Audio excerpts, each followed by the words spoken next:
This is the Wheel of Fortune, card 10 of the Tarot's Major Arcana, and it means exactly what it looks like. Your luck is about to change, up or down. The card refuses to say which. But hidden inside this one image are 4 Hebrew letters, 3 gods from 2 different religions, 4 alchemy symbols, and a word puzzle that spells a different word depending on where you start reading. By the end of this video, you'll be able to read all of it, and you'll know why this exact wheel has been spinning for 2,500 years. The Major Arcana runs from 0, the Fool, to 21, the World. The Wheel of Fortune is card 10, almost exactly the middle of the journey. Everything before it is about building a self, willpower, choices, discipline. Card 10 is where the deck delivers its first cosmic lesson. Some forces don't care about your plans. Upright, readers take it as destiny, karma, a turning point, good luck arriving on schedule. Reversed, the same wheel means the downswing, resistance, bad timing, a cycle closing. Either way, the message is the same. The wheel turns. It was turning before you sat down at the table, and it keeps turning after you leave. Now look closer. The outer rim of the Rider-Waite wheel carries 8 letters, alternating between 2 alphabets. 4 Roman letters, T-A-R-O. Start at the top and read clockwise. TARO. Keep going, and it loops into tarot endlessly. Start at the R instead, and it spells ROTA, Latin for wheel. Start elsewhere, and you get TORA, the law. 1 ring of letters, the wheel, the law, and the tarot itself, depending on where you begin. That's the whole card in 1 cipher. Between those letters sit 4 Hebrew ones, Yod, He, Vav, He, YHVH. The unpronounceable name of God, woven into the same ring as the word wheel. Inside that, a second ring carries 4 alchemical glyphs: mercury, sulphur, water, and salt. The ingredients medieval alchemists believed built everything alive. Then there are the 3 creatures riding the wheel itself. On the right, rising with the turn, Hermanubis, Hermes and Anubis fused into one, the guide of souls, jackal-headed. On the left, sliding down, the serpent Typhon, the Greek father of monsters.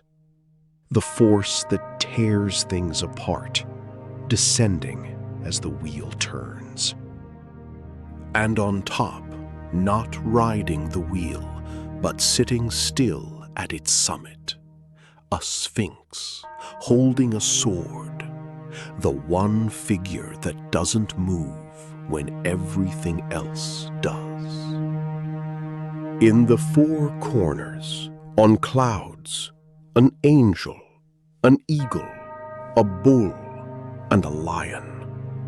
They come from the book of Ezekiel, return in Revelation, became the four evangelists. And in astrology, they're the four fixed signs: Aquarius, Scorpio, Taurus, Leo.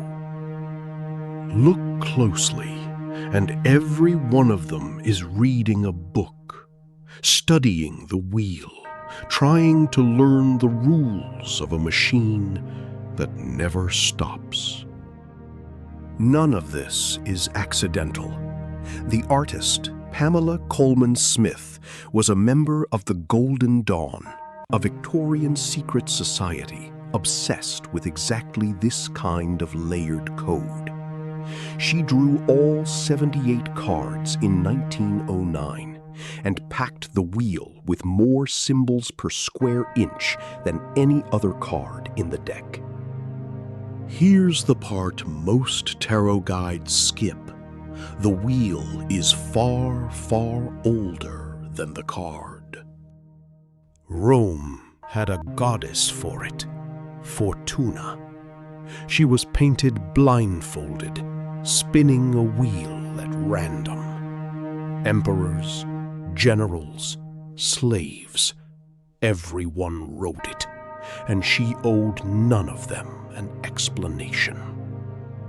Around the year 523, a Roman philosopher named Boethius sat in prison awaiting execution and wrote The Consolation of Philosophy. In it, Fortune herself speaks. I turn the wheel. Rise if you like, but don't cry foul when the same turn brings you down. That book became a medieval bestseller, and its wheel became the Middle Ages' favorite image of power. Manuscripts drew kings clinging to it, labeled, I shall reign, I reign, I have reigned, I have no kingdom. Around 1230, monks bound a songbook of scandalous student poetry, the Carmina Burana. The illustration chosen for its cover, the Wheel of Fortune. Its opening poem, O Fortuna, is a complaint shouted at the goddess herself.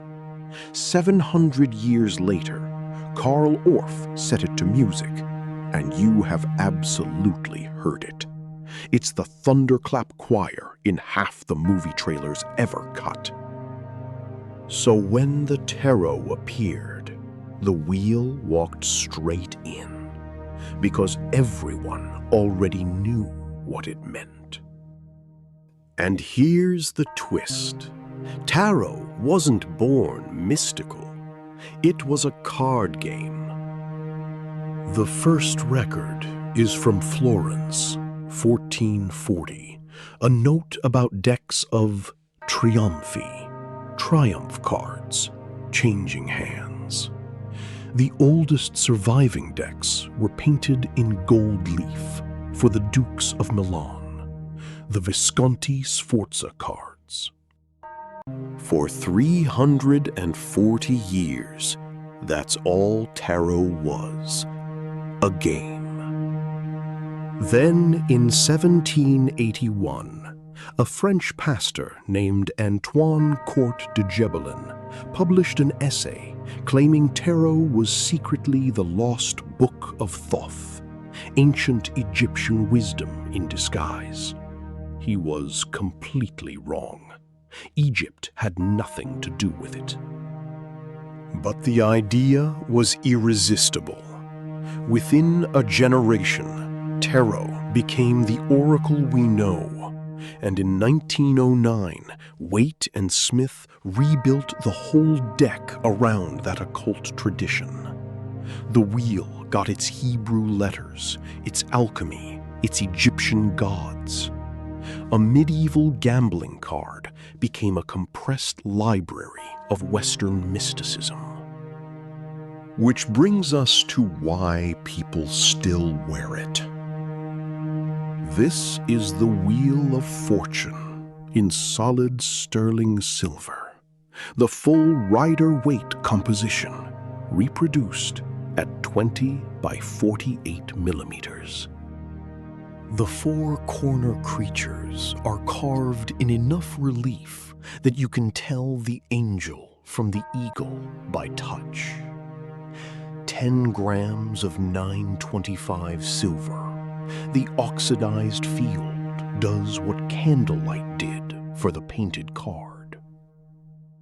Flip it over, and there's a second piece entirely, a finished Gothic cross. One side for the wheel you ride, one side for what you hold on to. Riders wear it the way medieval kings looked at those manuscripts, not as decoration, but as a reminder with teeth. The wheel turns whether you're ready or not. There's a signet ring version too, with genuine amber at the hub and the sun on the reverse. The Sphinx sits on top of the wheel, holding a sword, and it never promises anyone they'll stay up there. It promises one thing: the wheel keeps turning. And so far, you've survived every single turn. The full breakdown of all 22 Major Arcana cards is on the blog, link below, along with both Wheel of Fortune pieces. If this kind of history is your thing, the channel has more.